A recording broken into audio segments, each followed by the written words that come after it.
Ahora, tengo que contestar una pregunta retórica, y es ¿por qué yo, un cientista político, me atrevería a hablar sobre una cuestión histórica? Ya que la ciencia política y la historia son disciplinas diferentes, de cualquier manera. Por lo menos allá la ciencia política está en las ciencias sociales, la historia está en la humanística, hay grandes peleas entre historiadores y cientistas sociales, porque el cientista social le da duramente a los modelos, el historiador mucho más a los hechos, o sea, hay una cuestión de deducción o inducción y muchas cosas alrededor de aquello. Y les voy a decir por qué sí me atrevo.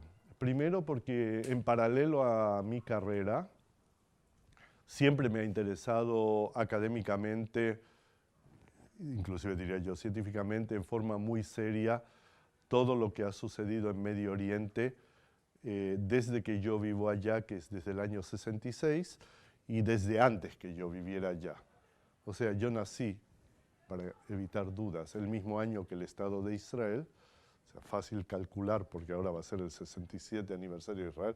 Yo fui prematuro en enero, Israel en mayo, pero y mi vida siempre de alguna manera u otra tuvo que ver, y estando en la Universidad Hebrea en Jerusalén, que es una buena universidad, me ha tocado departir con la gente que ha hecho, en mi opinión, de las mejores investigaciones que se han hecho, no solo sobre Israel, sino sobre el Medio Oriente en general, sobre los problemas de Israel, los problemas palestinos, los problemas de cada uno de los países del mundo árabe y cortes transversales científicos sociales. Hablamos de sociedades, hablamos de economías, hablamos de relaciones internacionales, de estados-nación, Sykes-Picot, etcétera, etcétera.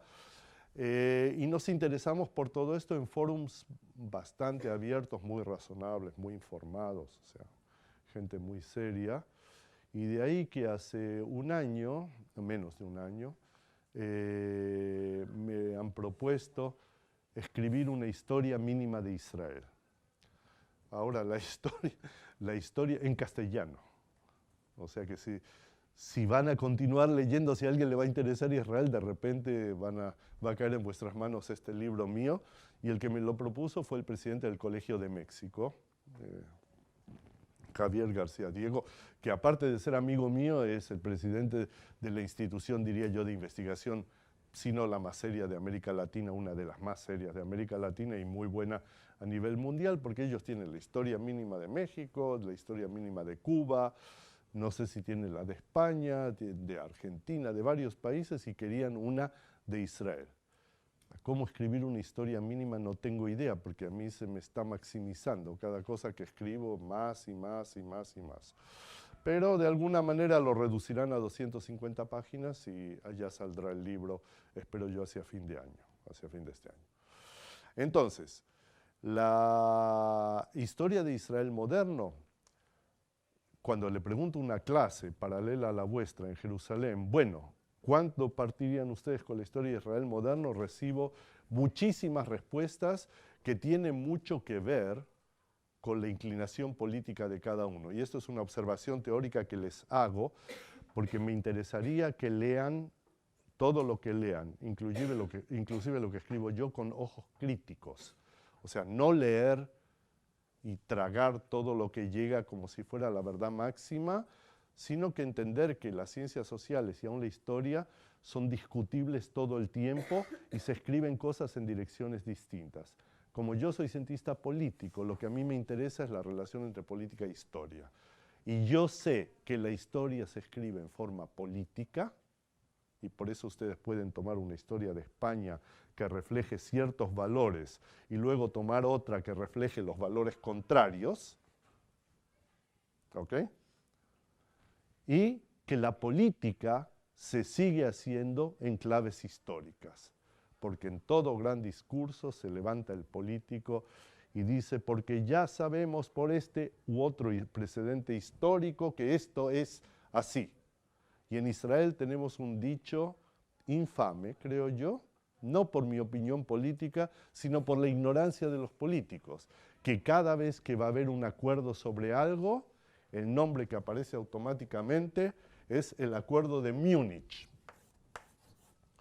En castellano correcto sería Mónaco, pero aquí Mónaco es otra cosa, ¿verdad? Múnich. Alemania. Sí, en Alemania, que esto es septiembre de 1938, para el que no se recuerda. Y eso es un chiste mío, el que no se recuerda nadie, el único que se recuerda soy yo, pues soy más viejo. En septiembre de 1938, el primer ministro de Gran Bretaña se dirige a una conferencia internacional reunida por Benito Mussolini, que fue el iniciador, en la cual participa Hitler, representando a Alemania, el primer ministro de Francia, Chamberlain representando a Inglaterra, y se discute qué va a suceder con los Sudetes. Sudetes es una parte de la Checoslovaquia entre las dos guerras, poblada mayormente por alemanes, que fue quitada del Imperio Alemán al cabo de la Primera Guerra Mundial, en los tratados que sucedieron al Tratado de Versalles. Y lo terrible, lo digo para que entiendan cómo funciona la cuestión de la historia y la política, es que toda persona en Israel que está contra negociación y acuerdos, no importa el motivo que sea, se para en el Parlamento y dice, esto recuerda el Tratado de Múnich, porque el Tratado de Múnich le cedió los Sudetes a Alemania a costa de Checoslovaquia sin preguntarle a los checos, y al cederle los Sudetes, que era una cadena montañosa también, quebró la posibilidad, toda posibilidad de que Checoslovaquia se defendiera frente a un ataque alemán, porque le estaban cediendo la línea defensiva. Y realmente, al cabo de pocos meses, Checoslovaquia desapareció, fue dividida en dos. El protectorado de Bohemia y Moravia se llamó uno, el otro se llamó la República Eslovaca, una república que se tornó aliada de Alemania, muy fascista, etcétera, etcétera. Pasaron muchas cosas. Por ende, Chamberlain, en la imagen pública popular, es visto como un traidor. ¿Por qué? Porque en vez de enfrentar a Hitler y decirle, bueno, señores, hasta aquí han llegado ustedes, y aquí si dan un paso más contra Checoslovaquia, esto va a ser una guerra, él cedió a costa de un tercer país algo que le valió a Inglaterra casi 12 meses de paz, ni 12 meses. Porque la guerra estalló, la Segunda Guerra Mundial estalló el 1 de septiembre del año siguiente, del 39, ¿verdad? Y todo el mundo dice, la traición se dio a Checoslovaquia, 40 divisiones checoslovacas regaladas a Alemania, bla, bla, bla, bla. Lo que la gente no sabe es que Chamberlain cedió lo que cedió porque él, que era el primer ministro de Inglaterra y no era una persona de la calle, fue a Múnich informado. Y la información que tenía del Estado Mayor británico, y eso hay un report que si quieren lo pueden mirar en el internet, que se llama Report Ismay. Ismay es el nombre del general del Estado Mayor británico, le dice en el report, que está, se puede leer hoy en inglés, por supuesto, le dice, mira, primer ministro, esto es terrible. Porque si tú vas a ir a esta conferencia, vas a tener que cederle a los alemanes, los Sudetes, desarmar Checoslovaquia, eso va a ser algo espantoso para toda Europa. Dice, pero más espantoso aún va a ser ir a la guerra, porque Inglaterra no tiene con qué ir a la guerra. Y aquí yo agrego, Inglaterra no tenía con qué ir a la guerra, entre otras cosas, porque las políticas de Churchill, que termina siendo lo contrario de Chamberlain, el héroe que salvó a Inglaterra en la guerra, en sus cargos económicos había desarmado a Inglaterra reduciendo los presupuestos militares porque había una gran crisis mundial, etcétera, etcétera. Pero en la imagen pública, política, lo que la gente se recuerda fue que Chamberlain entregó, se rindió, traicionó. Nadie sabe que al volver de Múnich, Chamberlain votó los presupuestos, hizo votar los dineros que no existían, con los cuales hicieron los motores del Hurricane y el Spitfire, o sea que ya existían como proyectos, pero los sacaron adelante, con los cuales ganaron la batalla de Inglaterra y por primera vez desde el rey Arturo. ¿El rey Arturo suena? ¿Verdad? Camelot y todo eso, lo habrán visto, ¿no? Entonces, desde el rey Arturo hasta la Segunda Guerra Mundial, por primera vez en la historia de Inglaterra, en tiempo de paz, comenzaron a reclutar un ejército. En tiempo de paz, que los ingleses nunca habían hecho porque siempre habían tenido su ejército profesional y era suficiente, su marina profesional, y eso era suficiente. Este es Chamberlain, presentado políticamente en base a una historia que no tiene ningún fundamento. Sí.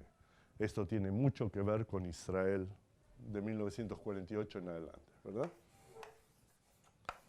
¿Por qué? Porque Israel fue formalmente establecida en 1948 y esto tiene que ver directamente con Múnich y la Segunda Guerra Mundial, en el marco de la cual sucedió el Holocausto.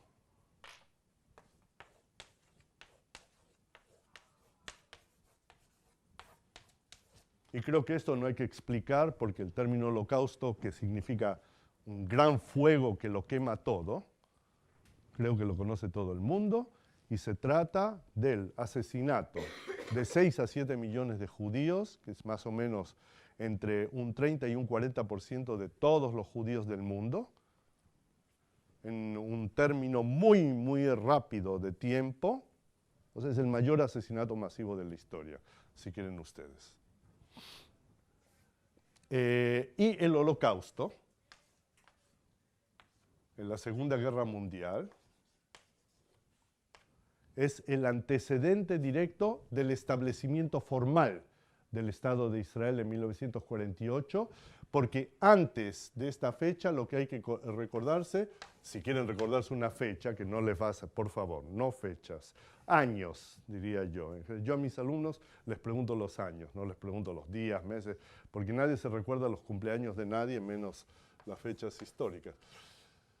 El 29 del 11 de 1947, las Naciones Unidas votó un plan de partición del mandato británico de Palestina en 2 estados, un estado judío y un estado árabe, y esto lleva directamente a que el 14 de mayo de 1948, un viernes a la noche, David Ben-Gurión, es un nombre que querría que se recuerden, declara al Estado de Israel establecido, o sea, declara a Israel independiente de acuerdo a una resolución de Naciones Unidas. ¿Ok? O sea, esto viene en un paquete de gran legitimidad internacional que, si alguien ha leído alguna cosa, debe ser explicado. ¿Y por qué debe ser explicado? Porque los 2 primeros países que reconocen a Israel como Estado independiente de acuerdo a la Declaración de Naciones Unidas son los Estados Unidos y la Unión Soviética.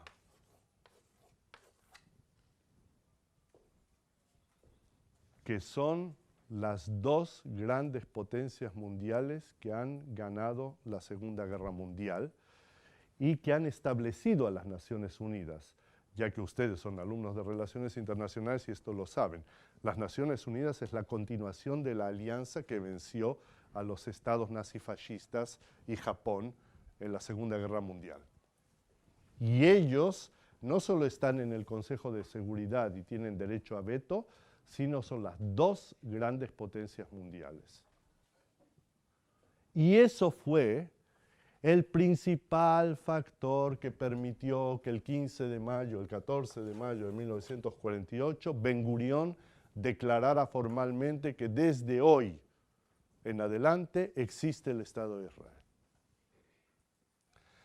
Si me preguntan ustedes si Israel fue fundado el 14 de mayo de 1948, la respuesta clara es no. Israel fue fundado mucho antes. Y eso se autoexplica cuando uno mira un poquito los detalles de que en qué circunstancias se declara la independencia de Israel. Un poquito, no hay que mirar ni siquiera demasiado.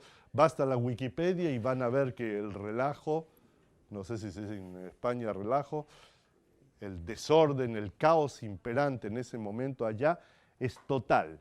Y es tan grande el caos imperante que esto ha llevado a la otra potencia vencente en la Segunda Guerra Mundial, que es Gran Bretaña, United Kingdom, a devolver el mandato que tenía sobre Palestina, que venía de Sykes-Picot desde la Primera Guerra Mundial, a Naciones Unidas y decirle, nosotros con esto no podemos más.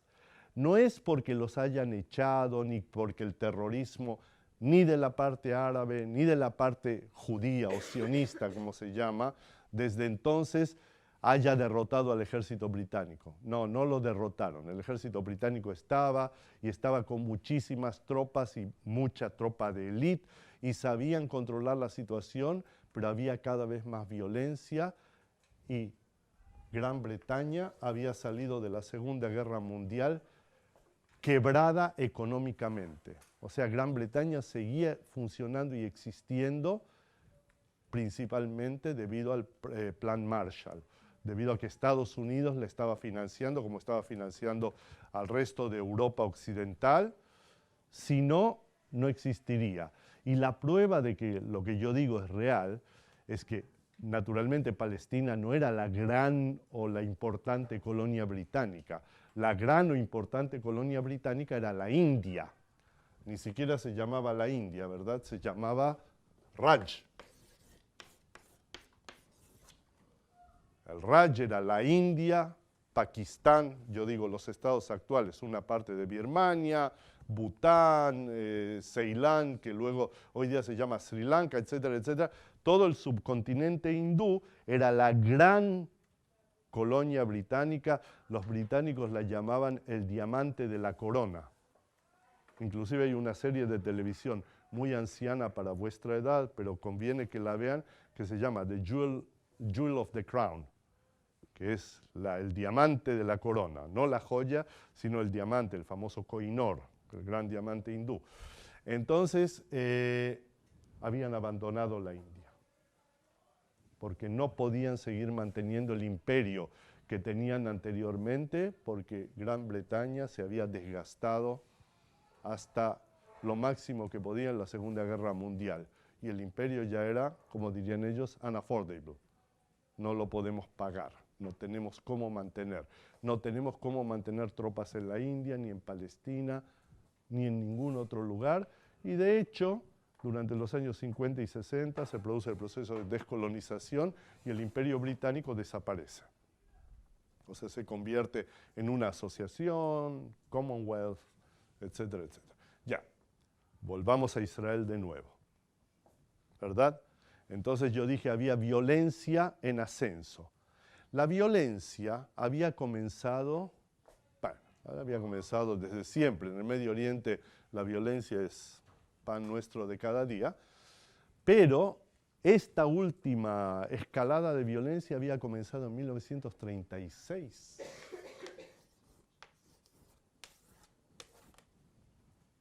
En octubre de 1936 hay una rebelión palestina que se prolonga hasta el año 39.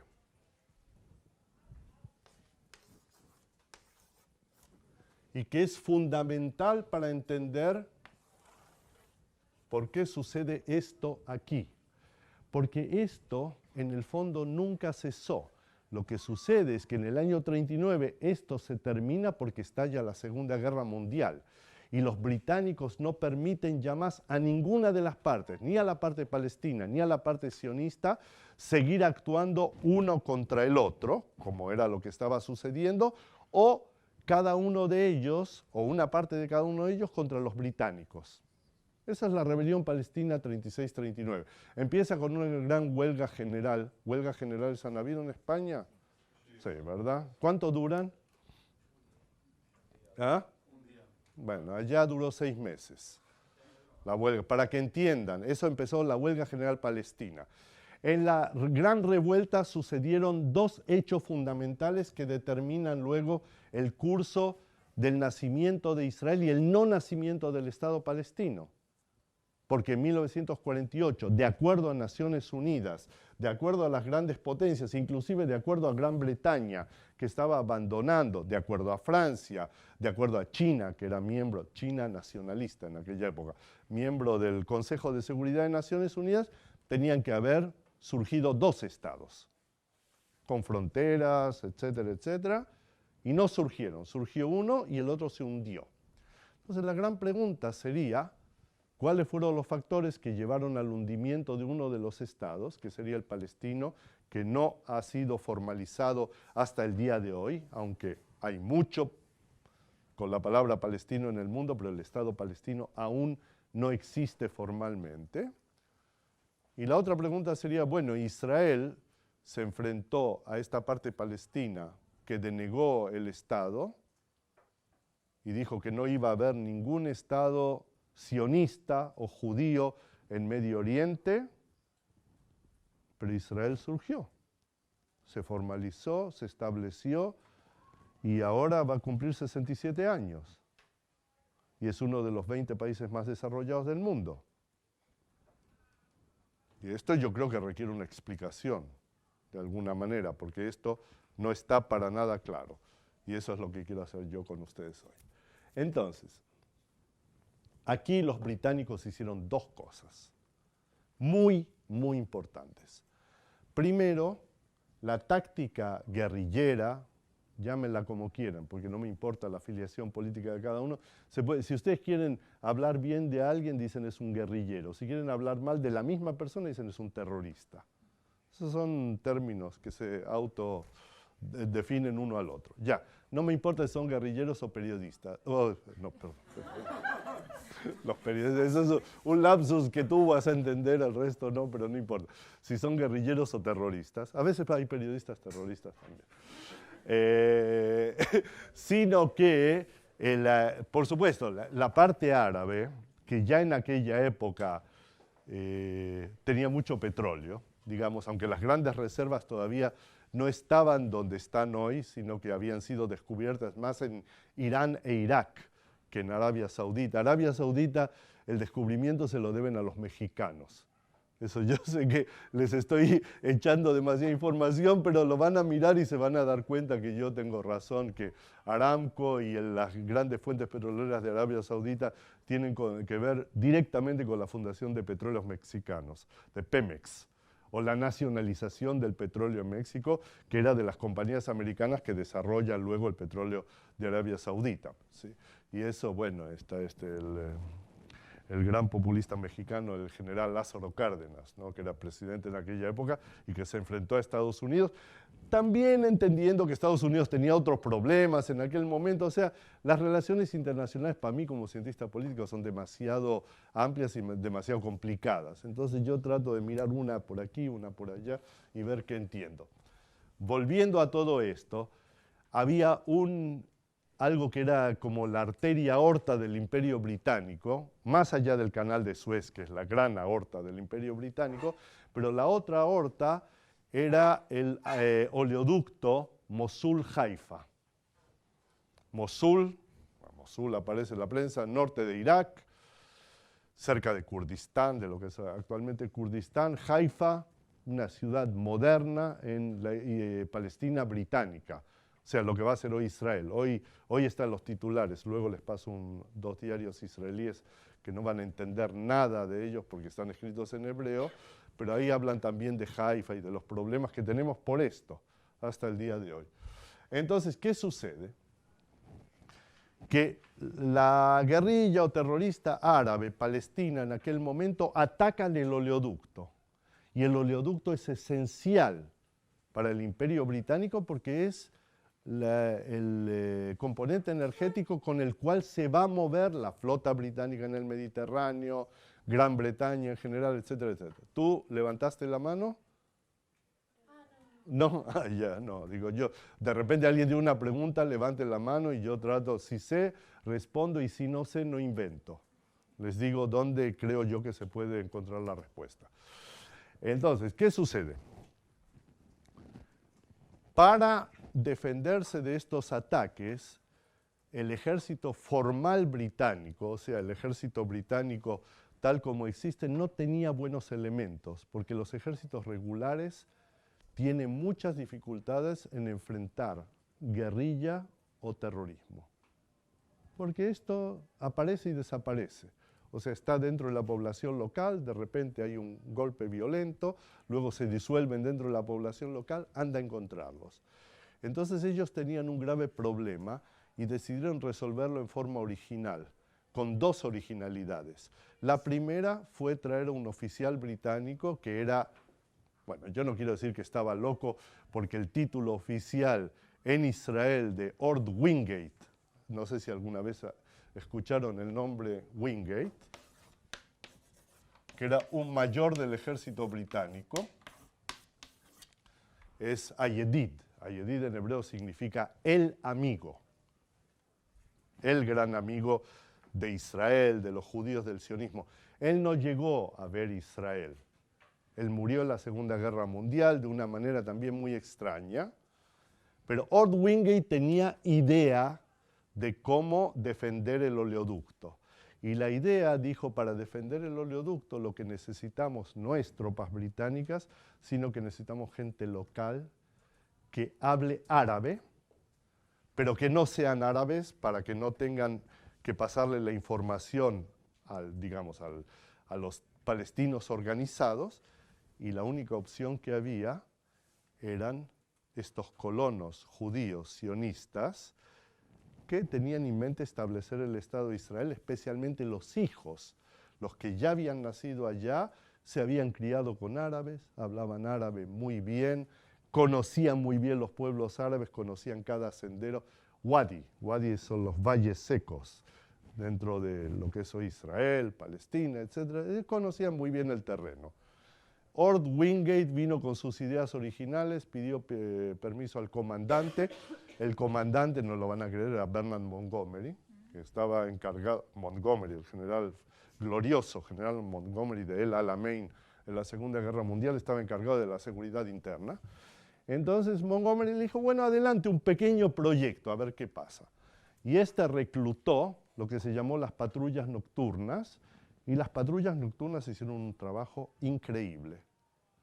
Por mientras estalló la Segunda Guerra Mundial, entonces el ejército británico y el alto comisionado en Palestina decidieron que esto de las patrullas nocturnas era un arma de doble filo, porque por un lado, la efectividad que tenían ellos en ser antiguerrilla o antiterrorismo, podían usarla contra los británicos. ¿Entienden? Ser una guerrilla, un terrorismo más efectivo que lo que ellos eran capaces de combatir contra el propio ejército británico. Por otro lado, si han leído algo sobre la Segunda Guerra Mundial, muy rápidamente Italia entró en la Segunda Guerra Mundial, invadió Egipto, fue rechazada. Alemania invadió Egipto con Rommel y casi llegan al Canal de Suez, al Nilo y al Canal de Suez. Y los británicos empezaron a preparar de estas patrullas nocturnas, digamos yo, algo del tamaño de una brigada de ejército, si quieren ustedes, de esta gente, que eran los locales, judíos, sionistas, palestinos, que en caso que el ejército alemán llegue hasta la Palestina, y ahí realmente Inglaterra hubiera estado muy mal en la guerra, porque se hubieran quedado sin Canal de Suez y sin el petróleo del Medio Oriente, y ahí era difícil ganar la guerra sin esto, antes que entrar a Estados Unidos. Entonces ellos tenían una misión, y convertirse en una fuerza guerrillera que defendiera un lugar que se llama el Cuadrángulo en Israel, que es bueno, para España no son montañas, son unos cerros que hay alrededor del Carmel y en la Baja Galilea. O sea, ahí ellos se habían entrenado y ahí le iban a hacer la muerte o le iban a hacer la vida muy, muy difícil a los alemanes o los italianos, si llegaban allá, los fascistas. Y estos se entrenaron muy bien. Esto tiene que ver también directamente con el 15 de mayo del 48. Entonces, ¿qué sucede? Lo que yo les estoy diciendo, en otras palabras, es que hacia el 36-39 hay una suerte de guerra civil entre las dos partes del litigio dentro de la Palestina británica. judíos sionistas por un lado, nacionalistas palestinos por el otro. Esto cesa o baja el volumen de violencia debido a la Segunda Guerra Mundial, porque ahí los británicos dicen, basta, aquí ni de esta parte ni de la otra vamos a tolerar nada, y cuando los británicos dicen no vamos a tolerar nada, vale la pena tomarlos en serio. ¿Ok? Y no toleraron. Todos se abocan a la Segunda Guerra Mundial, termina la Segunda Guerra Mundial, todo esto resurge en forma muy violenta de todas las partes, y de ahí Gran Bretaña va a Naciones Unidas y le dicen, perdón, este paquete del mandato sobre Palestina no lo podemos pagar más, decidan ustedes qué quieren. De ahí viene la partición.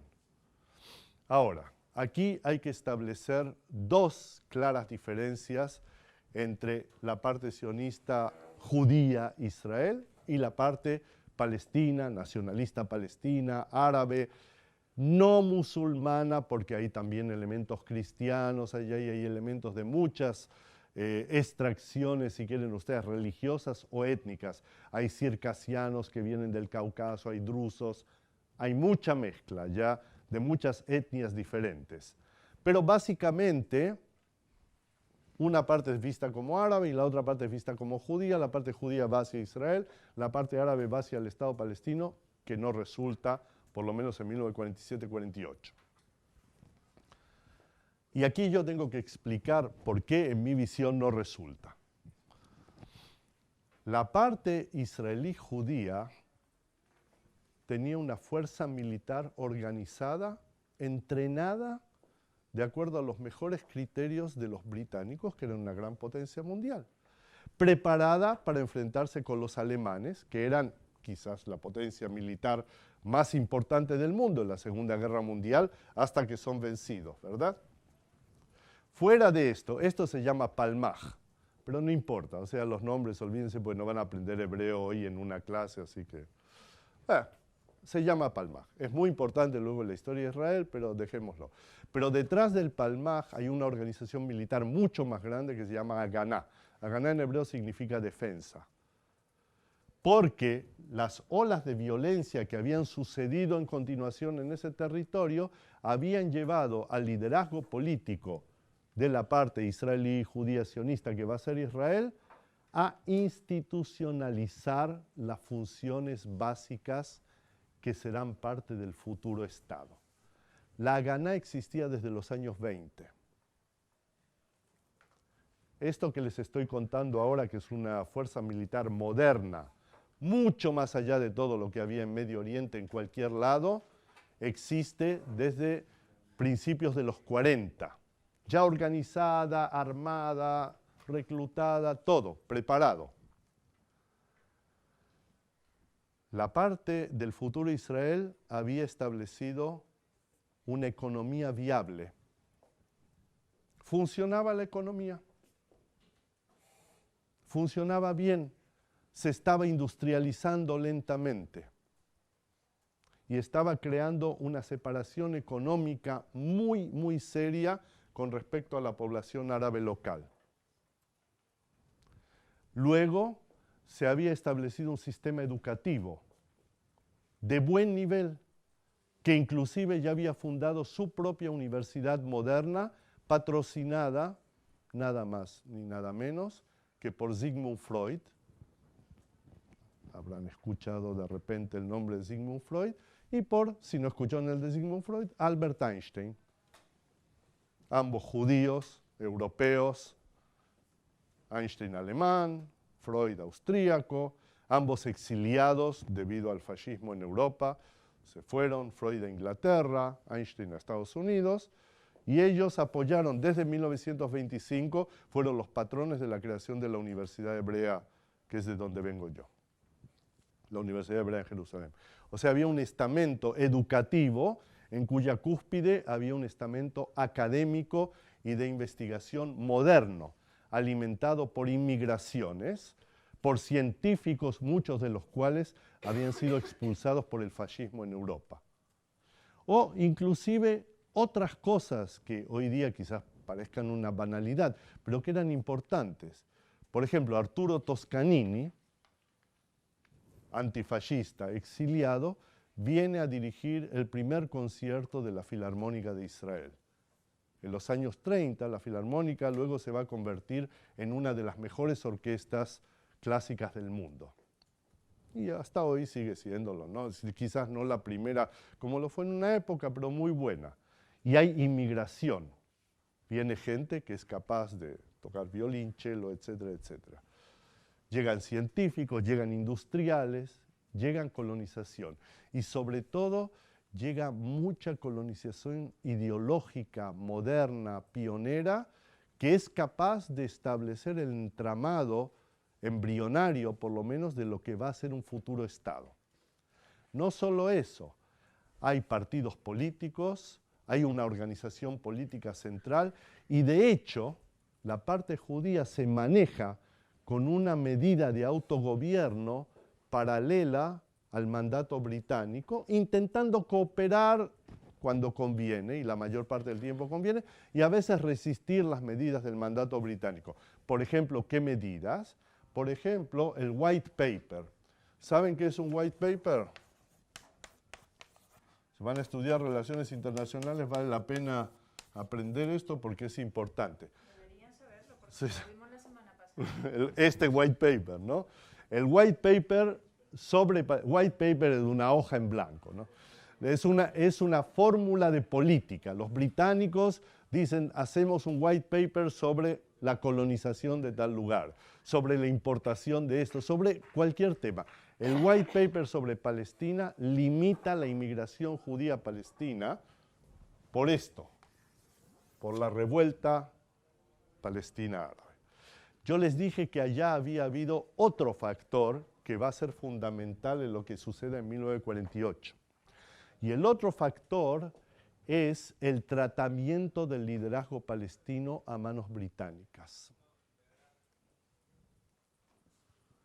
La dureza con que el nacionalismo palestino fue reprimido por los británicos mismos en 1936-39 tiene pocos paralelos. No fusilaron. Sí, algunos fusilaron. Uno de los que fusilaron se llama Izzadin el-Qassam. No sé si habrán leído en algún periódico el nombre. Izzadin el-Qassam es el nombre del brazo armado de Hamas hoy día. Es un sheikh fundamentalista, musulmán, que vivía en Nesher, un lugar al lado de Haifa, y que él era uno de los que dirigían esta cuestión de hacer saltar el oleoducto Mosul-Haifa. Todo el tiempo los británicos lo pescaron, lo fusilaron. Lo atraparon, lo fusilaron. Pero la mayoría del liderazgo palestino no fue fusilado, sino que fueron exiliados. Los echaron del lugar. Una gran parte de ellos los enviaron a las islas Seychelles. Hoy Seychelles es un lugar de vacaciones, buceo, qué sé yo, pero en aquel momento crean que no era ningún paraíso estar en Seychelles a roca pelada, ahí al sol con 40 grados y en un campo de concentración británico, no era, digamos. Y lo que los británicos lograron fue realmente capturar al liderazgo palestino moderado. Y lo que sucedió fue que el resto del liderazgo palestino, que no era moderado para nada, y a cuya cabeza se encontraba Haj Amin el-Husseini. ¿Ya les has dicho el nombre del Husseini? Bueno, Haj Amin el-Husseini era un miembro de una de las más notables familias de Jerusalén, palestinas, árabe, de una casa riquísima, o sea, educado en forma secular, que se dio cuenta en los años 20 que la manera de hacer política en la sociedad palestina no era la política moderna, porque no habían partidos, no había parlamento, no había representatividad, no había nada. Lo que había era mucho patrimonialismo, tribalismo, familiarismo y mucha creencia musulmana. Y se hizo elegir mufti, o sea, gran autoridad religiosa de Jerusalén, y antes de hacerlo peregrinó a Meca. Saben que es una de las obligaciones del Islam. Entonces, su nombre es Hajj. Hajj es un título honorario que toda persona que peregrina a Meca recibe. Al-Amin era su nombre y Husseini es el apellido. No sé si acá en español escriben con una S o dos S, pero bueno, seguramente con una, pero en castellano no se usa la doble S. Haj Amin el-Husseini no fue capturado por los británicos. Él y el grupo alrededor de él, ellos en aquel momento ya eran lo que en los últimos años se llaman fundamentalistas musulmanes muy extremos. Y ellos y muchos de los nacionalistas palestinos y nacionalistas árabes en general veían en la Alemania nazi y en la Italia fascista la salvación de la causa palestina. ¿Por qué? Porque estos eran los grandes enemigos del Imperio Británico, a quien ellos veían como su opresor. Entonces, para ellos, naturalmente, el enemigo, ¿no?, es el británico. Y el enemigo del enemigo, el alemán o el italiano nazi o fascista, es mi amigo. Y se aliaron con ellos. Haj Amin el-Husseini pasó la guerra, en gran parte refugiado en Italia y en Alemania, inclusive estableció una fuerza militar asociada a la SS alemana en Bosnia, con musulmanes de Bosnia. Que son historias hoy día olvidadas, pero que tienen mucho que ver con lo que va a suceder el 14 de mayo de 1948, porque los líderes moderados, los Nashashibi y otras familias Fahum, fueron exiliados. Pero Haj Amin el-Husseini y su gente quedaron a la cabeza del movimiento palestino. Y la reacción de ellos cuando se va a votar una partición en Naciones Unidas, dicen, ¿qué es esto? Dicen, esto es una farsa. Dios, el Dios del Islam, nos dio esta tierra y esta tierra es tierra santa nuestra. Y si es tierra santa nuestra, ¿quién tiene derecho? ¿Quién es las Naciones Unidas para dividir una tierra que Dios nos dio a nosotros? Dicen ellos. Saben que en la parte judía hay gente que tiene el mismo argumento al revés. O sea, Dios le prometió al pueblo judío quiénes son los otros para dividir.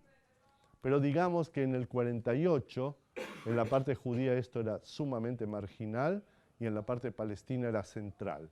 Y de ahí que el liderazgo palestino rechaza la decisión de Naciones Unidas, no quiere establecer un Estado palestino, quiere destruir al Estado judío que se está gestando.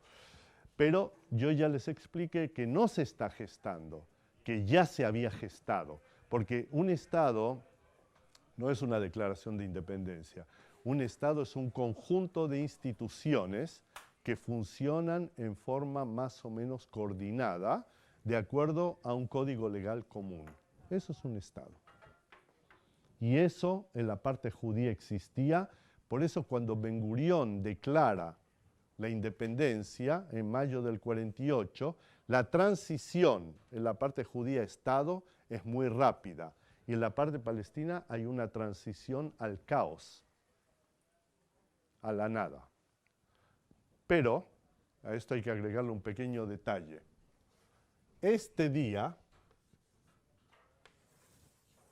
el 29 de noviembre del 47, cuando Naciones Unidas votó la partición de esto en 2 estados, etc., en las calles de Tel Aviv, Jerusalén, Haifa, los judíos salieron a festejar. Porque ellos querían el Estado de Israel y ahí el mundo les decía, bueno, adelante con la idea del Estado de Israel. Salieron a bailar por las calles. Allá hay una cuestión, bailan unas cuestiones, no sé en España qué será, la sardana será parecido, no, bailan en ruedas así, ¿no? Es música, alegría, todo. Pese a que en ese momento, cuando esta gente estaba en las grandes ciudades bailando, los palestinos ya estaban atacando los asentamientos judíos aislados, kibutzim, moshavim, todo lo que estaba aislado y disperso ya estaba siendo atacado. Los palestinos tenían 3, 4 ejércitos divididos nuevamente, de forma familiar, tribal, de acuerdo a ciertas direcciones políticas no muy claramente definidas, y ellos intentaron por la fuerza impedir que el Estado de Israel se establezca en mayo. A propósito, la fecha del 14 de mayo no es casual. Los ingleses pusieron una fecha como en la India y dijeron hasta este día, porque este día nosotros nos vamos. Y olvídense, no hay más gobierno central. Así que se arreglan entre ustedes como puedan. Y entre ustedes como puedan es violencia y guerra. Entonces, ¿qué sucede? Comienza una suerte de guerra civil en la Palestina británica, con los británicos cada vez retirándose más y tratando de que no haya demasiada violencia, pero sin perder hombres. Y la violencia va increyendo todo el tiempo, entonces hay víctimas británicas, hay víctimas en la parte, lo que va a ser Israel, hay víctimas en la parte palestina, y comienza un proceso de desorden, diría yo, de descalabro, de desabastecimiento, de paralización económica, todos los males que contrae una guerra. Y eso comienza ya con los británicos retirándose. O sea, cada vez se van cerrando más en sus campos militares y dejando de controlar el terreno. Entonces, ¿esto qué genera? Genera un incentivo para cada una de las partes de tratar de apoderarse de los puntos fuertes y de los puntos altos. Pues yo sé que aquí en España ya no hay más servicio militar obligatorio, ¿verdad? No hay más mili. Entonces, bueno, no sé si les suena lo de los puntos altos, pero en una guerra de este tipo, los cerros, los puntos altos y el control de los caminos es toda la guerra civil. Y eso es lo que tratan ambas partes de hacer. ¿Y cuál es el resultado? El resultado es re simple.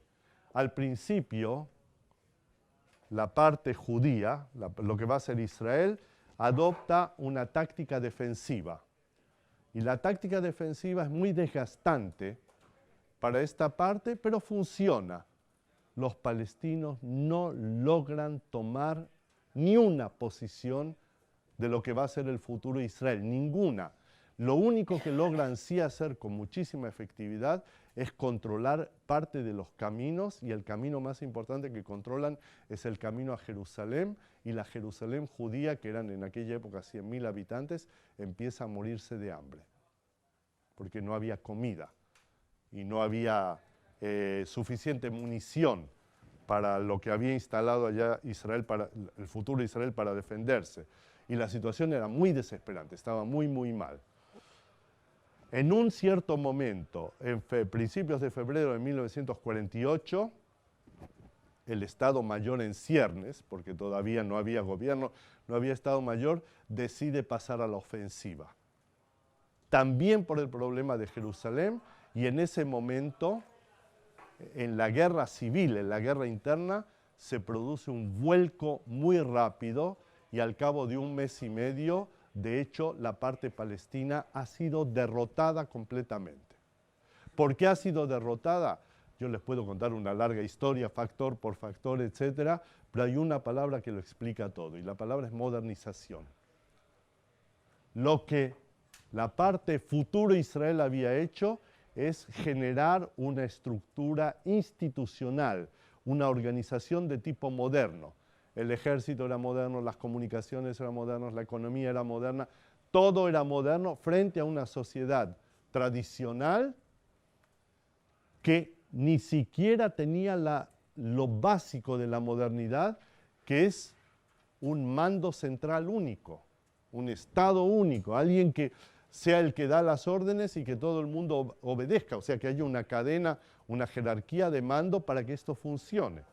Que eso hace falta en un negocio, en una fábrica, en una universidad, en un colegio, en un ejército, en lo que ustedes quieran, cuando hay un gran grupo de gente. Si no hay una estructura organizada, una jerarquía, y se sabe quién debe decidir qué y quién debe hacer qué, el resultado es caos, en general. Y yo no soy conservador para nada, pero les digo que el resultado es caos.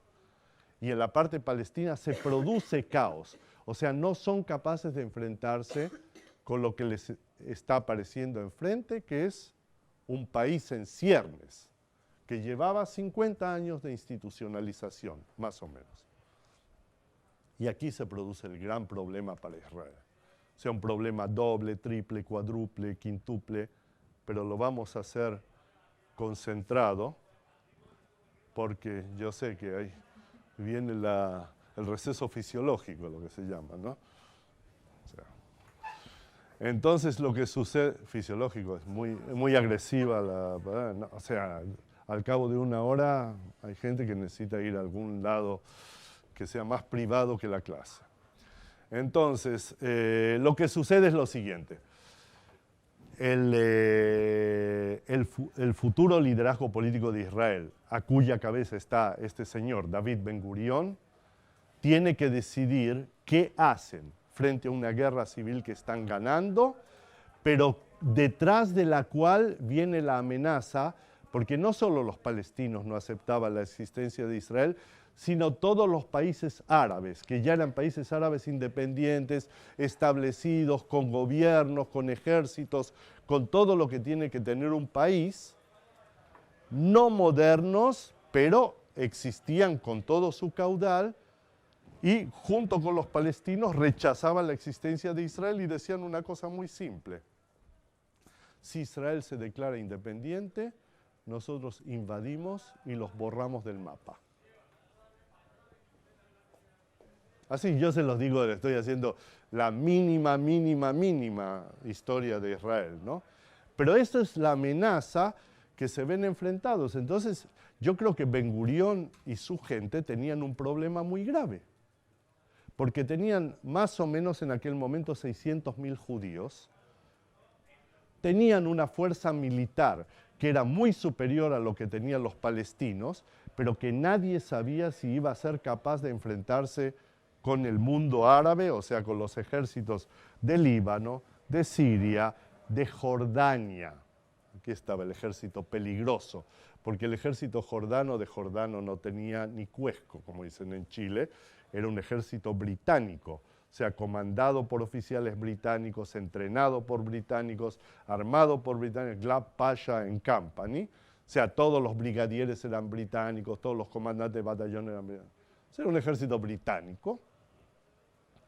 El ejército de Egipto, algo que hubiera llegado de Arabia Saudita, de Yemen, que algo llegó por ahí, y el ejército iraquí, íntimamente aliado al ejército jordano por una cuestión familiar, porque la dinastía en Irak, el rey de Irak y el rey de Jordania eran de la misma familia, eran hashemitas, ambos, ¿no? Eran descendientes del Sherif Hussein de Meca, que estoy seguro que lo has mencionado ya, ¿verdad? Y a Lawrence de Arabia, ¿no? Que vale la pena leer los 7 pilares de la sabiduría y cómo los ingleses arreglaron el movimiento nacional árabe en la Primera Guerra Mundial para destruir al Imperio Otomano. Eso es un lindo capítulo y hay un bellísimo film, pero es muy antiguo. De repente alguien quiere verlo, Peter O'Toole. No saben que existió, ¿verdad? Un gran actor británico. Bueno, no importa, es de otras épocas. Pero está en YouTube, están en Internet, están en todos lados. Ya, la cuestión es que, y con esto los dejo, ¿qué debería decidir Ben-Gurión? Habiendo logrado el éxito que tuvieron políticamente a nivel internacional, internamente en esta guerra civil que se produjo, los británicos se van, ¿y cuál sería la apuesta? ¿Enfrentarse a todo el mundo árabe o no enfrentarse a todo el mundo árabe?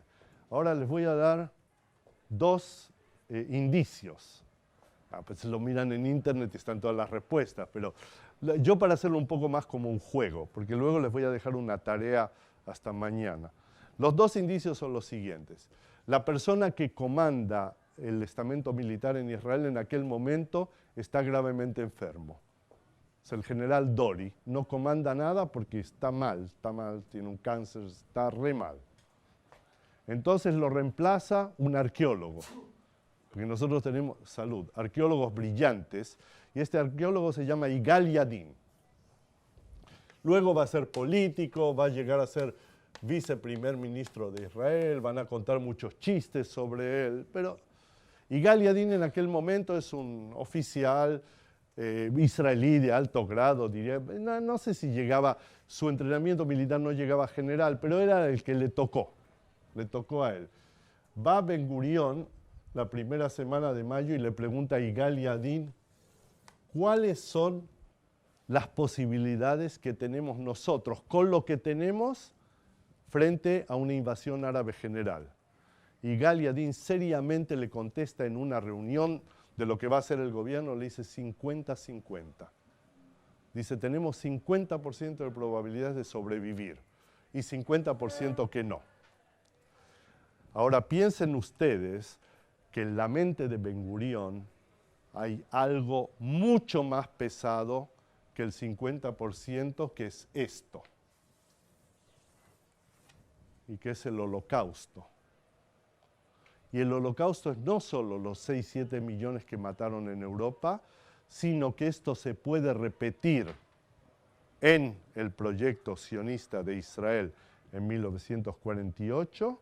Y otro factor, hay cientos de miles de sobrevivientes del Holocausto que viven de hace años, desde el 45, en campos de desplazados en Europa, que los sionistas intentaron traer como inmigración ilegal a Israel y lograron traer porcentajes bastante pequeños, pero la mayoría de los cuales que han sido atrapados por los británicos o los devolvieron a Europa, como en el caso de la nave Exodus, no sé si, pero se puede mirar. Yo les voy a dar unos nombres y luego los miran en internet, o están en campos de concentración británicos en Chipre.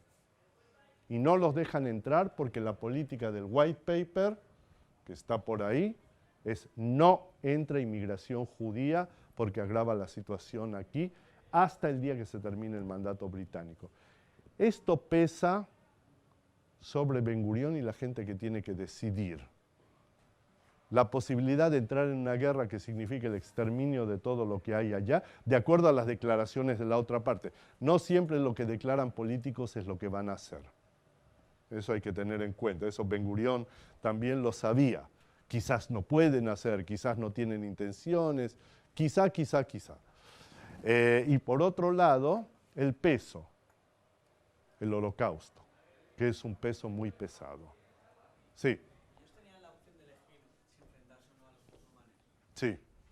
O sea, si declararon o no la independencia del Estado de Israel. Esa era. Si declaraban la independencia, los estados alrededor de Israel habían declarado que iban a invadir, y la frase que usaba la propaganda política árabe, que yo siempre pensé que no era la intención final, es los echaremos al mar. O sea, así como vinieron del mar y migraron por el Mediterráneo, los botaremos al Mediterráneo. O sea, la idea básica era esto no va a existir. Y Haj Amin al-Husseini, el máximo líder palestino, era un personaje que todo el mundo había visto abrazándose con Hitler, apoyando el Holocausto, la solución final, etcétera, etcétera. O sea, había una carga emocional muy negativa y muy fuerte en el aire, que va a generar otra carga emocional muy negativa y muy fuerte que existe hasta el día de hoy, que se llama la Nakba. Pero sobre eso vamos a hablar en la segunda parte de la clase. Dime. ¿Cómo se puede constituir un Estado, como es este caso, Sí. de David Ben Gurión, sin delimitar las fronteras? Problema.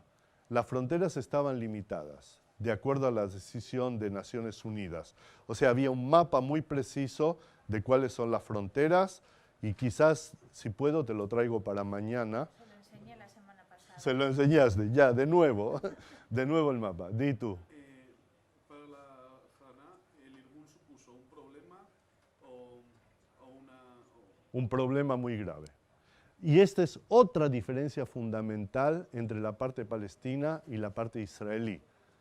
Cuando se establece el Estado de Israel, eso va a venir en la segunda parte de la clase, uno de los primeros pasos que toma Ben Gurión es disolver todas las organizaciones armadas que existían de parte judía o de Israel e integrarlas en un solo ejército que esté bajo el mando de la dirección política de Israel. Y esa es la decisión. Y disuelven el Irgun, disuelven el Lehi, el grupo Stern, disuelven la Haganá y disuelven el Palmaj, que Palmaj era lo que ya les expliqué, lo que habían generado los británicos, era la fuerza militar capaz de combatir en esta guerra y de ganarla, y que de hecho lo hace, pero los disuelven y los integran a las unidades de lo que existe hasta el día de hoy, que se llama Tzahal, es Tzva Haganah Israel, el ejército de defensa de Israel, que es un ejército sometido a la voluntad política del Estado. Y es verdad, lo que se me puede decir es, bueno, pero no habían habido elecciones, pero las hubieron inclusive en el término de la guerra. En enero del 49 ya hubieron elecciones y las instituciones anteriores habían sido elegidas democráticamente entre partidos. Y esto es otra parte de la modernidad israelí que no existía en la contraparte palestina. O sea, aquí no había dudas quién daba órdenes.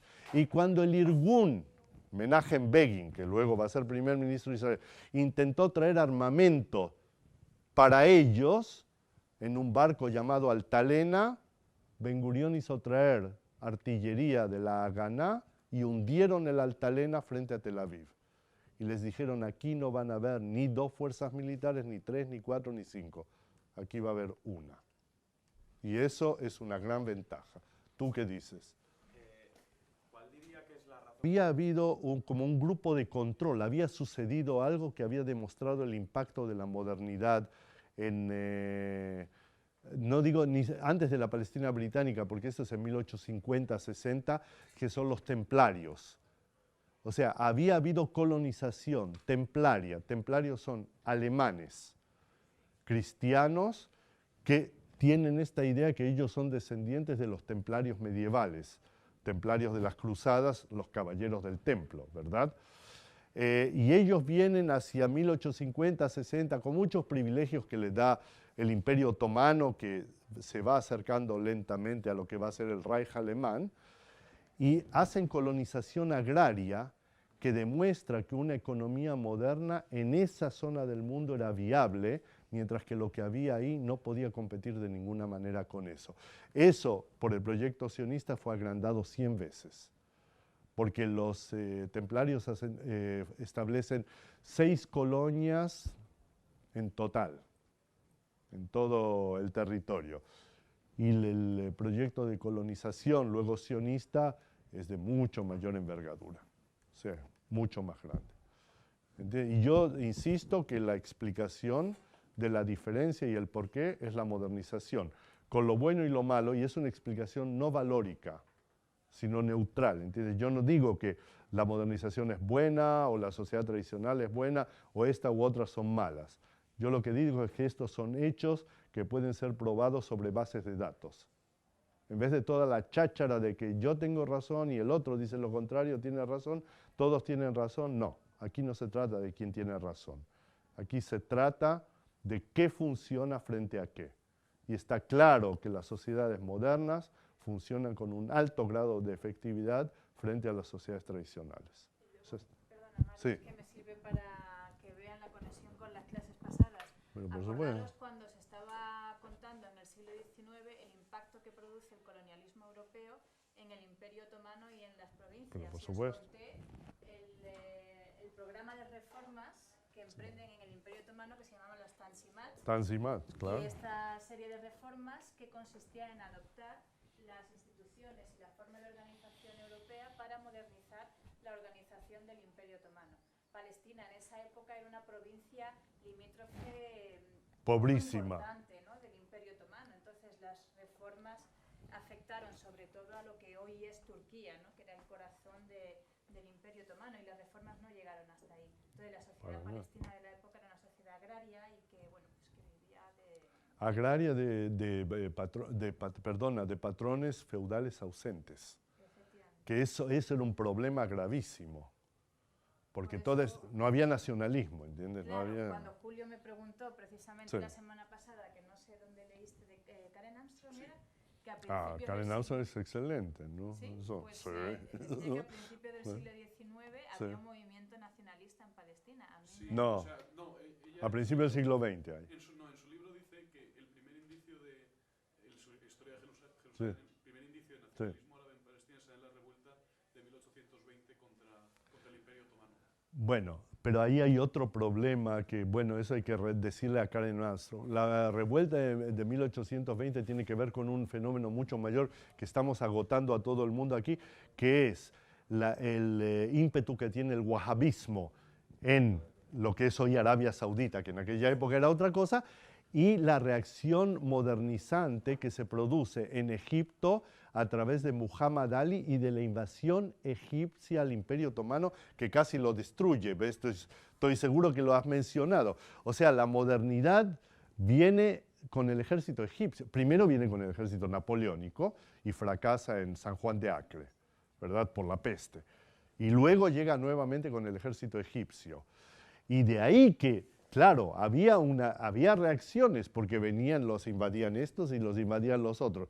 Pero el nacionalismo per se, por lo menos el nacionalismo escrito, está a principios del siglo XX. O sea, Golda Meir no tenía razón cuando decía quiénes son los palestinos, no existe. Eso es un cuento, existían y cómo existían, pero desde el principio del siglo XX, no desde el XIX. Esa sería mi discusión con Karen Armstrong, que sabe mucho más que yo, de cualquier manera. Saben que es monja ella, ¿no? Sí, sí. Claro, ella es una personalidad porque es una gran historiadora de todo lo que tiene que ver con el Medio Oriente. Y tiene algo sobre budismo, por ahí también le encontré un libro. Sí. Bueno, 10 minutos. El diario Haaretz, que está a propósito en inglés también. Y bueno, traducir la primera página, no, un chiste. A mí me tardó muchos años hasta que logré. No sabes ni cómo mirarlo, así. Entonces, siempre hay que mirar la foto. De acuerdo a la foto se sabe que... No te preocupes, yo tampoco. Ya, entonces, ¿qué sucede? No, les muestro... No, esto es una demostración práctica de que el Estado de Israel existe, ¿no? Que tiene sus propios diarios, que hay titulares. El titular de hoy a la mañana es que el Likud, el primer titular, Likud, enseguida vamos a hablar de esto, no vamos a permitir libertad de voto con respecto a debilitar a la Corte Suprema, que es algo muy problemático dentro de Israel porque la Corte Suprema es muy independiente, muy fuerte y funciona como tribunal constitucional. Entonces, en España hay tribunal constitucional, claro. Entonces, allá como no hay ese sistema británico, entonces funciona como tribunal constitucional y los parlamentarios quieren debilitarla porque es la rocafuerte de derechos humanos, etcétera, etcétera, que hay gente que no le interesa. Ahora, pásenlo entre... Mira, es muy simple. Mira dónde está la foto y de acuerdo a las fotos ya, o la caricatura, ya. Pero esto tiene otra particularidad muy interesante que dentro de la narrativa israelí es central. O sea, en Israel dicen, el proyecto este del Estado de Israel es tan moderno y tan novedoso y tan, que tomamos un idioma que había desaparecido prácticamente, que es el hebreo. El hebreo es el idioma de Israel en la época bíblica, que luego, al final de la época bíblica, ya es reemplazado por el arameo, que es el idioma en la época de Cristo, de toda esa tierra, y el hebreo queda como el idioma ritual de la religión judía, y sigue existiendo como idioma ritual, o sea, en forma de plegarias, durante muchísimos siglos, y a fines del siglo XIX aparece un personaje.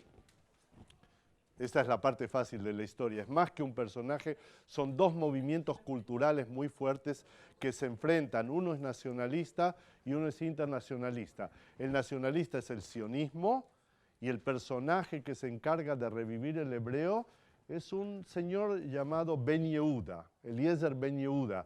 La calle central de Jerusalén y una de las centrales de Tel Aviv y de Haifa se llaman Ben Yehuda. Eliezer Ben Yehuda toma a su familia como laboratorio y los obliga a hablar nuevamente en hebreo como idioma diario. Pero ¿cuál es el problema? Tienen que decir teléfono. Y no hay, en la Biblia no habían teléfonos, o tienen que decir avión, y no habían aviones. O sea, toda la modernidad no existía y Ben Yehuda comienza a formar de raíces bíblicas, de raíces lingüísticas bíblicas, palabras modernas para todos los términos de la modernidad. Y el hebreo hoy día es un idioma que funciona. O sea, hay 8 millones y algo de habitantes en Israel que lo hablan, lo escriben, lo leen, hay radio, televisión, internet en hebreo. Todo lo que hay en hebreo, hay matemáticas en hebreo si quieren, En la universidad se enseña todo en hebreo, computación en hebreo, etcétera, etcétera. Existe, funciona. Yo no creo que es un milagro. Yo creo que en Italia pasó lo mismo con el nacionalismo italiano, que establecieron el dialecto florentino como dialecto que se transforma en idioma nacional. Yo creo que en Irlanda intentaron revivir el gaélico con más o menos éxito. En Grecia establecieron el griego. El idioma que hablaban en Grecia hasta la guerra de independencia era básicamente turco. Y revivieron el griego. O sea, yo creo que es un fenómeno que tiene que ver con los nacionalismos modernos. Pero esto es una prueba.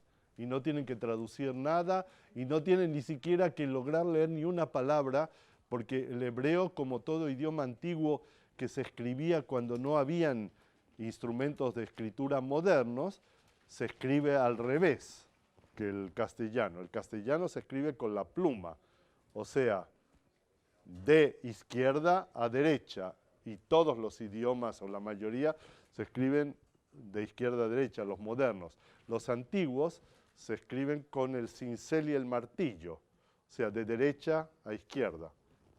Traten ustedes de escribir así, verán que es muy difícil. Ya, eso es una cuestión antropológica de 2 céntimos.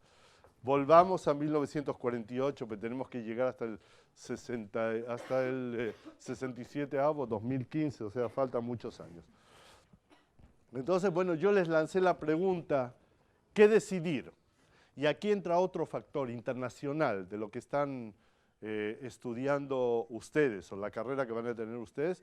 Y el otro factor es que el presidente de los Estados Unidos, que en ese momento es la persona más poderosa del mundo, no sé si Obama hoy día es tan poderoso como era aquel presidente, que es Harry Truman, el inventor de la doctrina Truman. Saben ustedes que es la base de la Guerra Fría, o sea, cómo enfrentar la expansión del comunismo, el artículo Mr. X, eso ya lo van a estudiar en otros lugares aquí.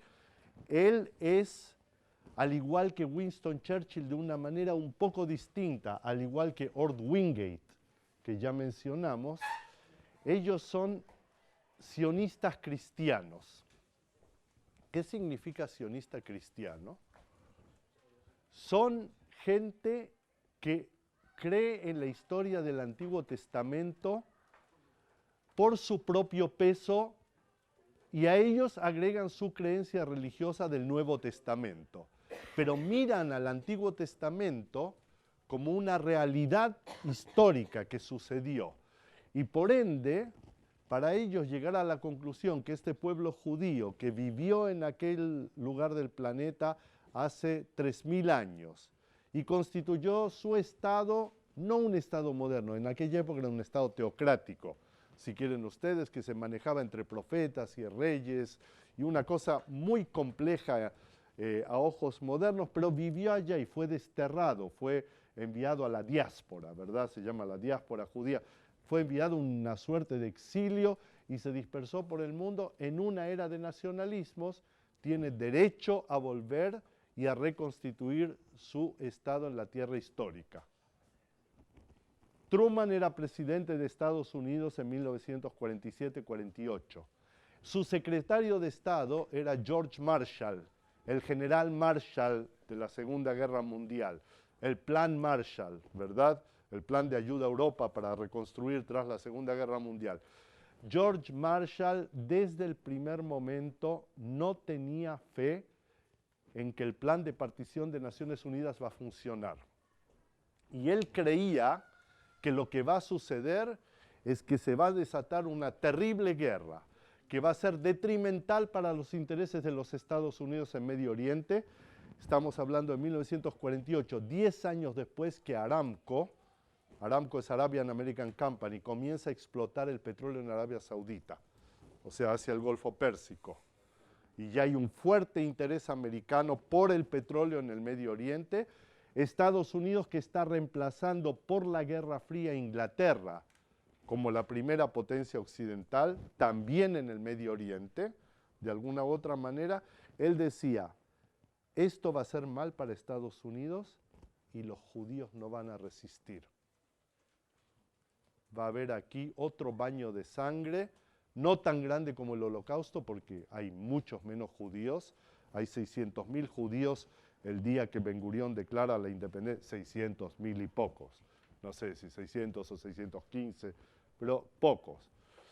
Bueno, van a llegar los refugiados de Europa, pero esto va a terminar en un baño de sangre espantoso porque los ejércitos árabes van a de alguna manera derrotar a este proyecto de Estado y proyecto de ejército que tiene Israel, y esto va a terminar muy mal y vamos a tener un doble fenómeno, todo un mundo árabe contra los Estados Unidos, porque Estados Unidos reconoce primero y es uno de los países que propulsan la creación del Estado de Israel junto con la Unión Soviética.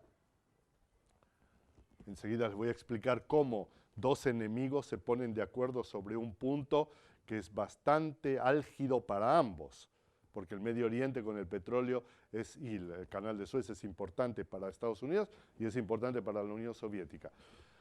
Dice entonces, ¿qué ganamos aquí? Y comienzan a presionar, el Departamento de Estado comienza a presionar a Truman en forma continua para que retiren el apoyo al nacimiento del Estado de Israel o al establecimiento de Israel y establezcan un plan que intervenga Naciones Unidas, que se ocupen de ese territorio, que hagan algo que como que extendería lo que era en ese momento el modelo de Jerusalén.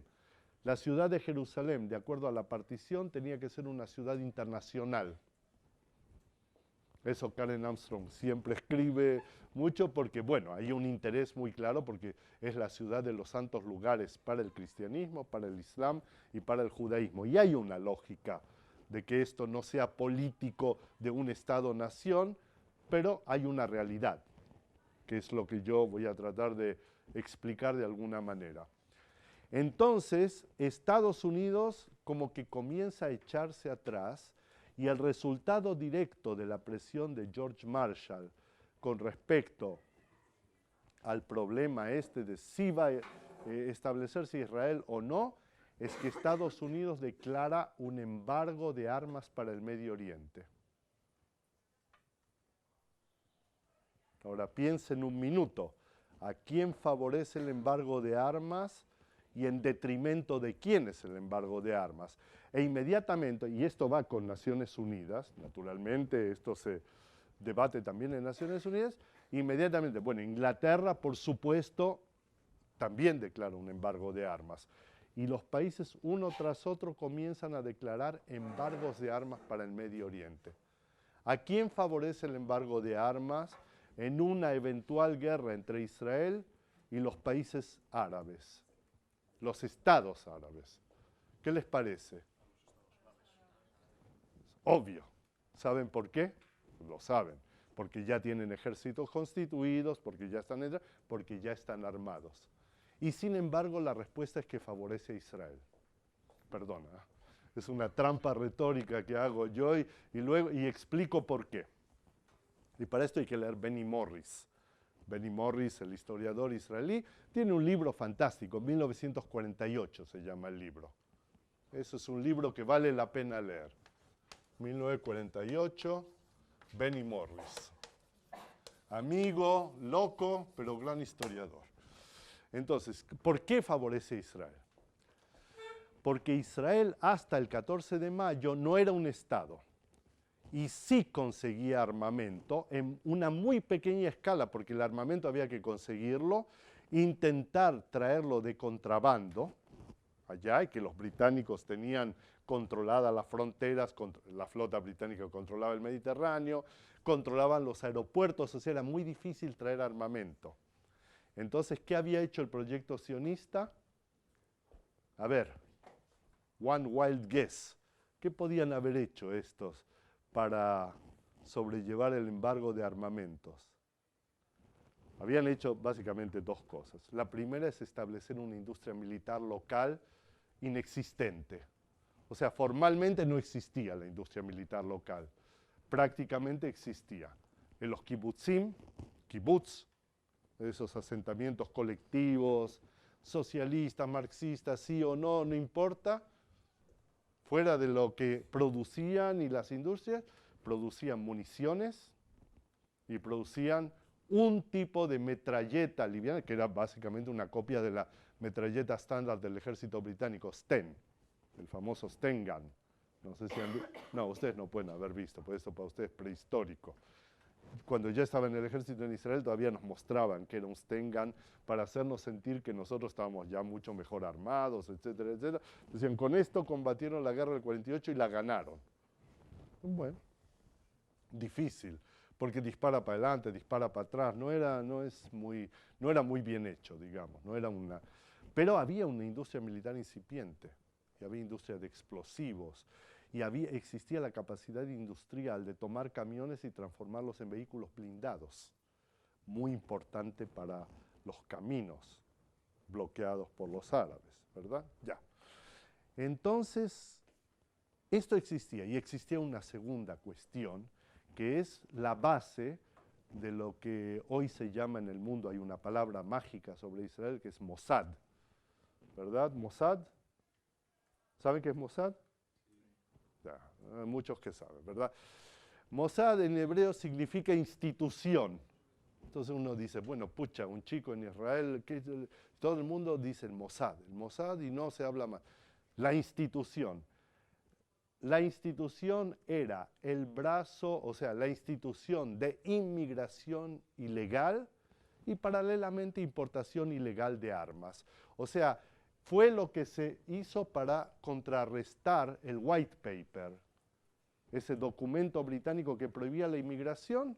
Entonces aquí se estableció una red subterránea, si quieren ustedes, que era capaz de comprar barcos y traer gente, los desembarcaba en algún lugar que los británicos no los habían detectado, y en la playa esperaban camiones y los distribuían por todo el país y les daban documentos falsos, etc.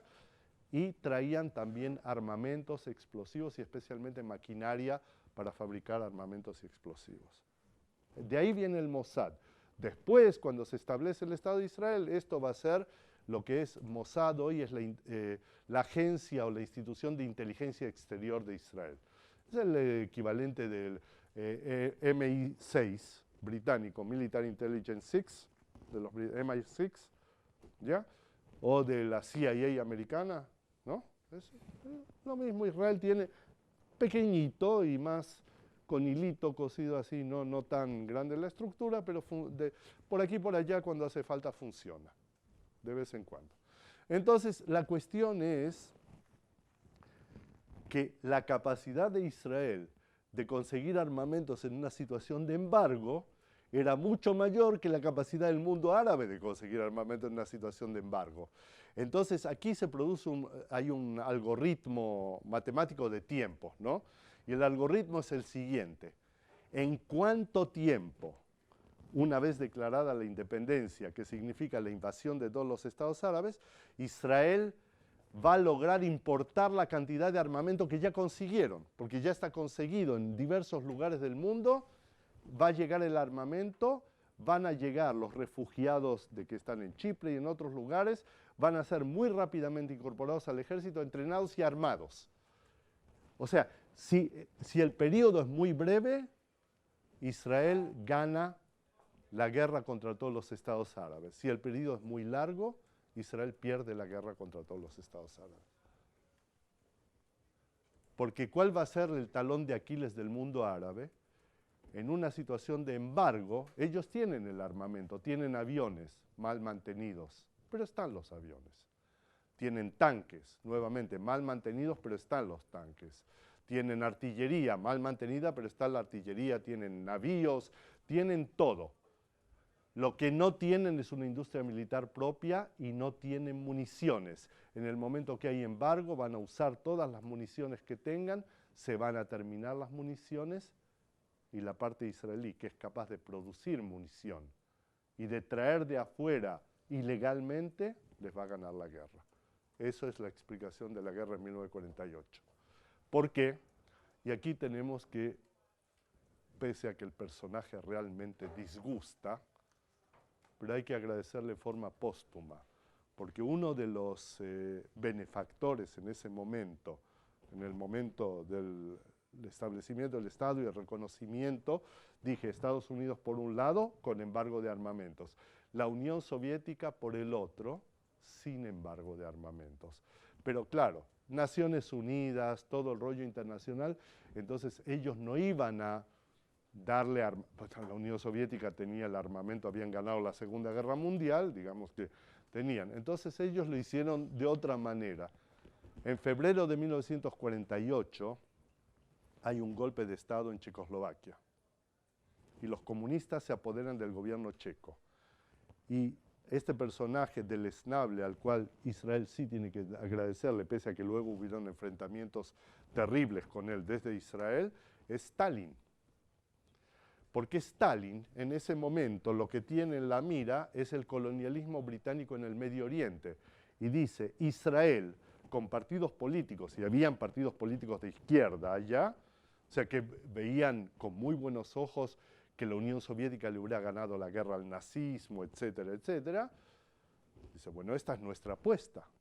Entonces, la Unión Soviética, por su rol en Naciones Unidas, no puede pasarle armas a Israel, obligan al gobierno checo, e Israel firma con el gobierno checo antes de la independencia el acuerdo checo.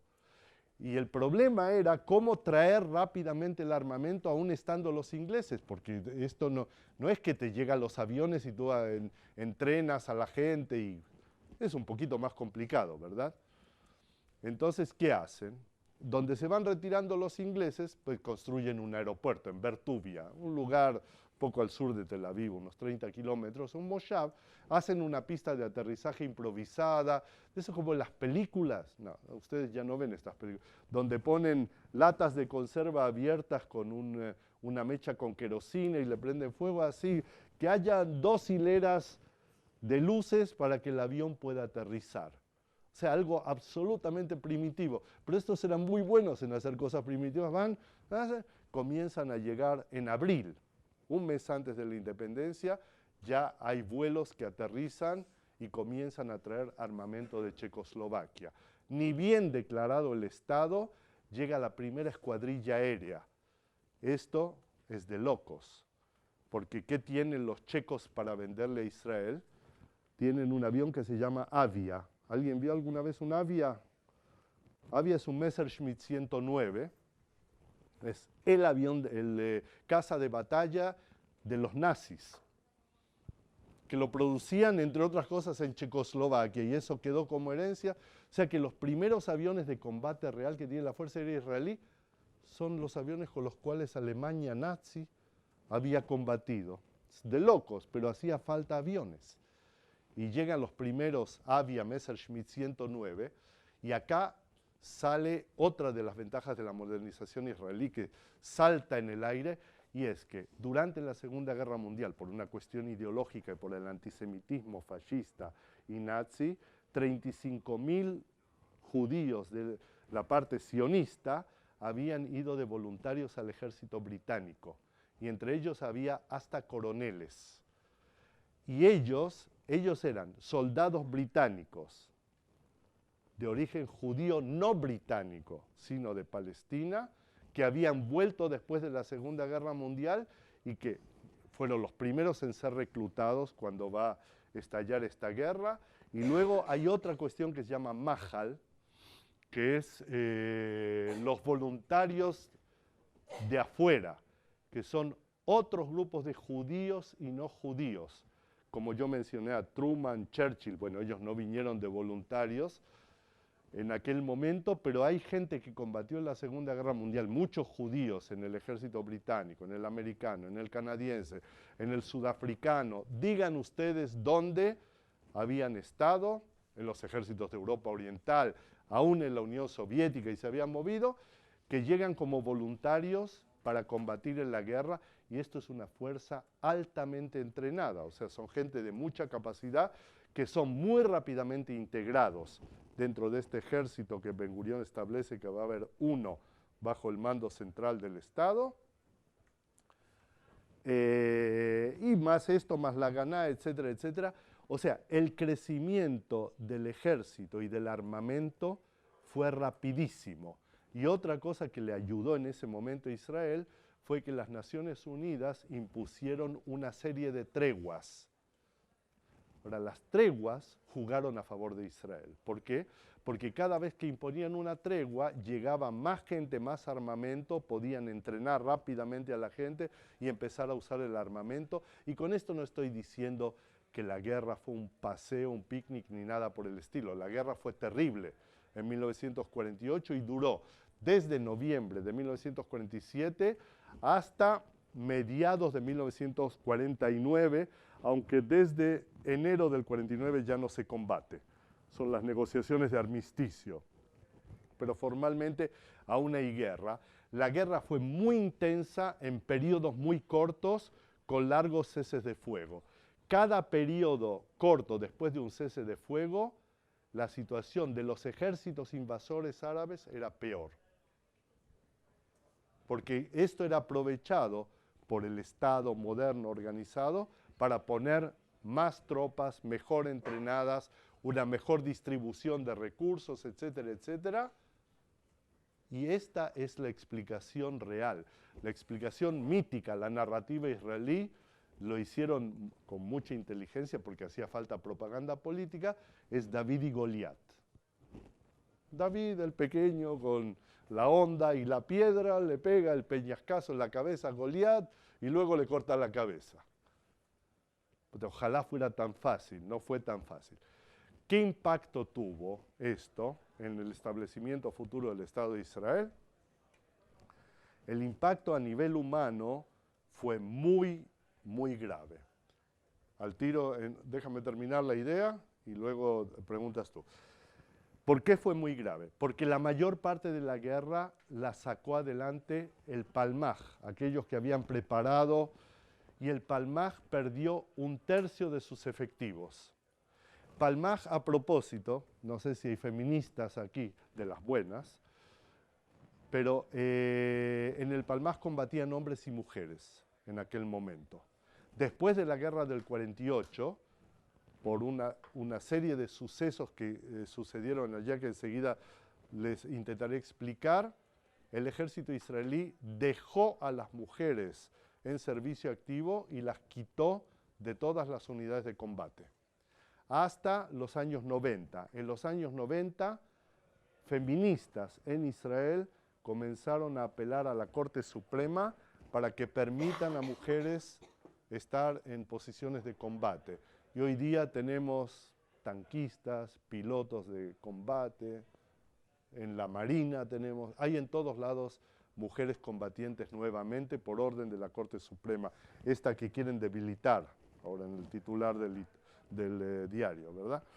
Entonces, bueno, estas son cosas muy paradoxales, pero Palmaj, que era teóricamente el futuro liderazgo de Israel, perdió 1/3 de sus efectivos, muertos. Palmaj generó la futura élite militar política de Israel, también, de ahí vienen, de allá vienen.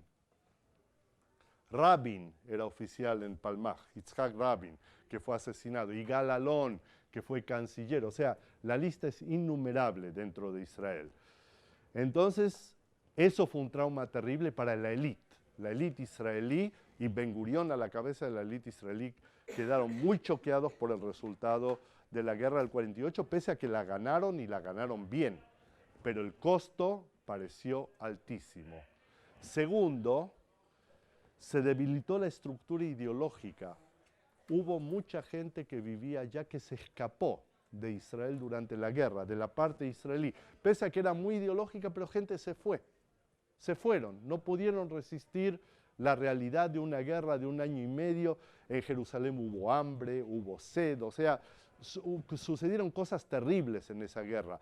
Los egipcios bombardearon Tel Aviv una y otra vez, bombardearon Haifa, Natania, etcétera, etcétera. Y después de la guerra el país quedó económicamente agotado y bastante destruido. ¿Por qué? Porque había asumido un gasto de recursos que no poseía. Y eso agotó al país. Y por otro lado, y esto es un fenómeno que hay que tener en cuenta, entre 1948 y 1951 la población judía de Israel se triplicó, 3 veces tanto. ¿Por qué? porque llegaron estos inmigrantes, los desplazados del Holocausto, por un lado, y por el otro lado llegó el judaísmo de los países árabes que no pudo seguir viviendo en países que estaban en guerra con Israel. Y se tuvieron que ir. Las élites se fueron a Europa. Inclusive aquí tienen una parte de ellas que llegaron del norte de África. Porque es así, la masa se fue a Israel. ¿Comprenden ustedes? Entonces, todo esto, que era una ventaja desde un cierto punto de vista, es un peso desde otro punto de vista, porque llega gente sin profesiones modernas, el país no tiene recursos, no hay viviendas suficientes para todo el mundo, no hay trabajo suficiente para todo el mundo, no hay comida suficiente para todo el mundo, y el país sale adelante. Por supuesto, hay racionamiento, los primeros años de Israel la vida es muy difícil, muy dura, hay mucho racionamiento, se hace mucho trabajo a mano, se juntan recursos donde se puede y todo esto se encamina y termina funcionando. Muy complicado como termina funcionando, pero termina funcionando. Pero alguien tenía una pregunta pendiente ahí, sí, di. Sí, mi pregunta es si Estados Unidos cuando lleva a cabo el embargo de armamento, ¿lo hace pensando que va a beneficiar a Israel o simplemente como una medida? No, lo hace pensando que van a generar tanta presión que no va a haber Israel. O sea, que se va a aplazar la declaración de independencia. Ellos decían por 2 o 3 años, por mientras establecer algo patrocinado por Naciones Unidas y calmar la situación.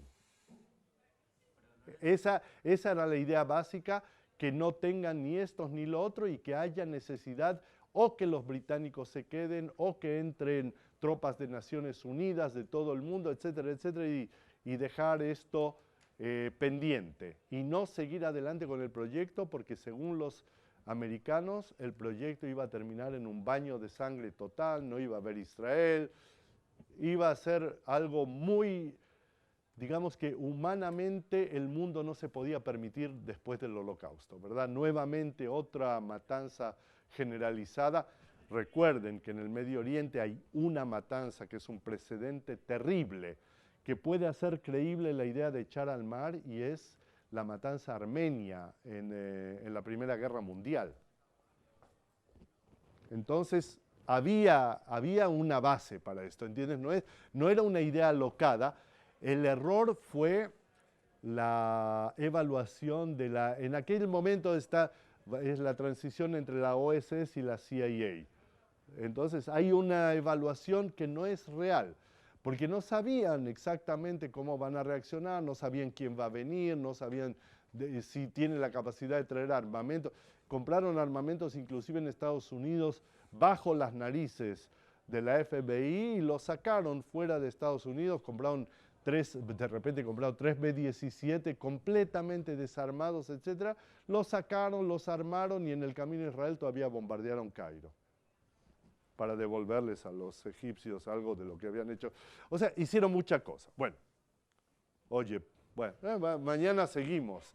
No se preocupen que no los voy a dejar así, pero yo creo que el peor daño de la guerra de 1947-49, nosotros la llamamos guerra de independencia, los palestinos la llaman Nakba, la catástrofe nacional palestina, es haber generado en los palestinos el problema de los refugiados, que es un trauma social de una magnitud muy difícil de entender, y por otro lado, en la parte israelí, de haber generado el trauma de una guerra con muy alto costo, en la cual, por lo menos a nivel de la narrativa popular, se crea la propaganda árabe. O sea, el israelí hoy, o el israelí de mi edad o mayor que yo, si tú le preguntas, la persona normal, no el que lee Benny Morris y el que lee, qué sé yo, cosas más serias o documentos, se da cuenta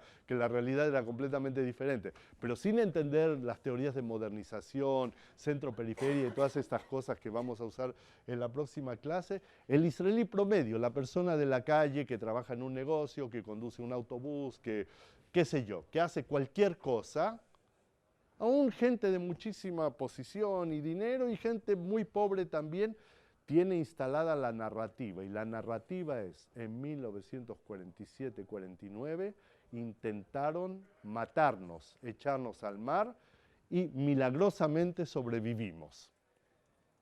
Eso es lo que tienen en la mente. Y la narrativa que los palestinos tienen en la mente es que llegaron aquí los judíos sionistas, nos quitaron la tierra, nos echaron, nos expatriaron y se han quedado con todo lo nuestro, que está simbolizado por la llave. Sabes que muchos palestinos que viven fuera de su lugar, que viven en Siria, en Jordania, en Líbano, en Chile está lleno, hay 500.000, pero los de Chile se fueron antes de la Primera Guerra Mundial, así que no tienen tanto motivo de queja, digamos. O sea, que se quejen al Imperio Otomano, no a nosotros. Tienen la llave de las casas de ellos. Y la llave de la casa que tuvieron que abandonar es el símbolo de la Nakba, de la catástrofe nacional palestina. Tarea. Antes de tu pregunta, una tarea simple, de las cosas que ustedes hacen así mucho mejor que yo, porque a mí esto me cuesta más trabajo, pues soy viejo. Internet. Yo les doy 3, 4 términos, mírenlos en Internet, ¿ok?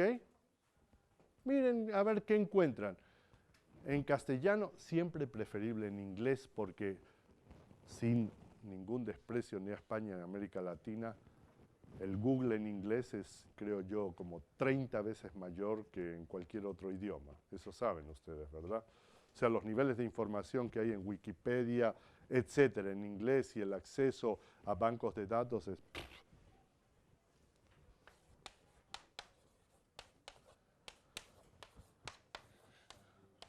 Camp David, 1 y 2. ¿Ok?